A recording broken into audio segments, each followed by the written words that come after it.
kepada adik-adikku yang ada di luar negeri yang saat ini lagi bekerja, khususnya yang mendengar acara ini, karena acara ini juga didengar oleh adik-adik kita semua yang ada di Hong Kong, yang ada di Korea, ada di Kuwait, ada di Saudi. Maka kami himbau, jika Anda seorang wanita, wahai adik-adikku, bercita-citalah untuk ngambil waktu yang terdekat untuk bisa segera pulang berkumpul dengan keluarga. Dan Anda harus bersyukur kalau ternyata bisa Anda berada di luar negeri sekalipun Anda masih berhubungan dengan dakwah yang semacam ini. Seperti adik-adik kita yang ada di Hong Kong dan seterusnya. Bahkan kita dalam waktu dekat juga akan ke sana. Mereka juga rindu pengajian. Akan tapi ketahuilah, anak-anak di rumahmu lebih butuh kepada sentuhan tanganmu. Kehormatan dan kemuliaanmu pun harus kalian perhatikan. Jangan sampai mengejar dunia tapi terhinakan. Ini harus jadi bahan renungan setiap saat untuk adik-adikku yang ada di mana, di luar negeri sana, yang jauh dari orang tua. Kehormatanmu, kemuliaanmu, ketahuilah kebahagiaan yang sesungguhnya adalah di surga nanti. Dan insya Allah kalau kalian dengar ini semuanya, kalau kalian dengar karena Allah, Allah akan buka rezeki di negerimu, bersama keluargamu, bersama suamimu, bersama bapakmu, rezeki yang penuh keberkahan. Karena kalian pulang karena Allah Subhanahu wa ta'ala. Jangan jauh dari orang tua, jangan jauh dari suami, fitnah. Belum lagi, sadarkah kalian anak yang kalian tinggal? Ada sebuah informasi seorang ibu meninggalkan anaknya. Dan memang ibu ini baik, sehingga anaknya di rumah hanya bersama dengan neneknya saja yang sudah sepuh, yang kadang dibentak oleh cucunya pun tidak bisa berbuat apa-apa. Sang cucu diberi terus uang dan uang dan uang. Semakin banyak kawan, dan kawannya tahu kalau dia banyak uangnya. Mulai berkenalan dengan dunia yang tidak baik, mabuk dan seterusnya. Hingga terjadilah suatu ketika percekcokan hingga berani membunuh orang lain.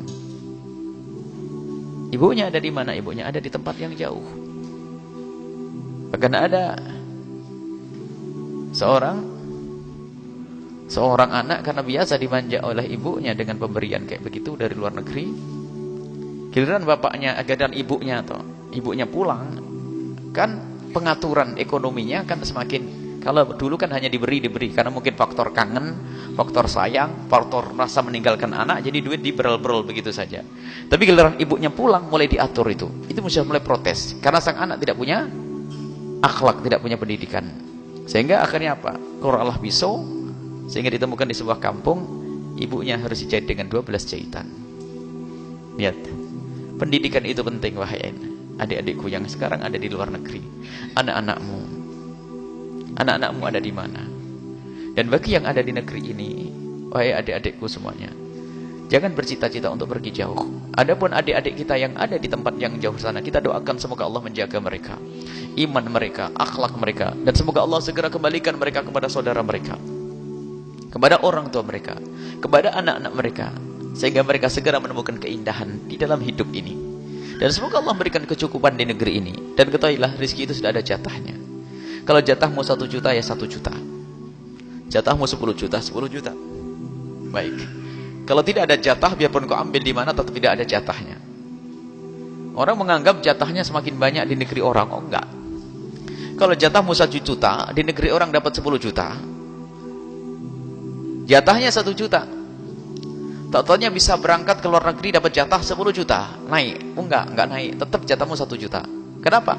Dikirim ke anak pun enggak jadi apa-apa, dipakai untuk mabuk seterusnya.